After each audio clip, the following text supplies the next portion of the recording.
সরকার এত টাকা খরচ করে এই ব্রিজ করে লাভ হইল কি? এখানটা কোনো গাড়ি যাইতে পারে না, এই রাস্তায় সবসময় যানজট লাগেই থাকে।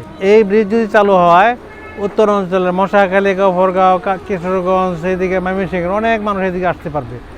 আর ওই আরেকটা ব্রিজ আছে পাশাপাশি, সেই ব্রিজটার যানজট কমে যাবে। এই বরিং বাজারের মাল সামান মানে ক্ষেতের যে ফসল আর তরি তরকারি, এই আমাদের সপ্তাহে একটা বাজার, বুধবার দিন বাজার হয় আর কি, বরিং বাজারের বাজার।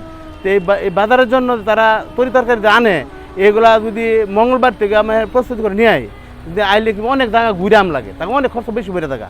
যে জিনিসটা মনে করেন আমরা এখন 40 টাকা কিনা খাম লাগে, এটা কিম লাগে 50 টাকা দা। আর এই বৃষ্টি দিয়ে হয়ে থাকা তার সহজে আবার তাহলে অত খুব তাড়াতাড়ি আমাদের বরিং বাজার মারলে তারা লইয়া আইতে তো আমার সুবিধা হইতো বা তাগর সুবিধা হইতো। ব্রিজটা হইলে আমাদের অনেক সুবিধা, অনেকদিন ধরে জাম পাইতেছে জনতা মুহূর্তে, যে এটা চালু আমাদের অনেক উপকার হোক। সরকার এত টাকা খরচ করে এই ব্রিজ করে লাভ হইল কি? এখানটা কোনো গাড়ি যাইতে পারে না, এই রাস্তায় সবসময় যানজট লাগেই থাকে, একটা রুগী নেওয়া যাইতে পারে না, মানুষ খুব অসুবিধা ভোগ করতেছে। এটা চালু হলে সকলের সুবিধা হবে।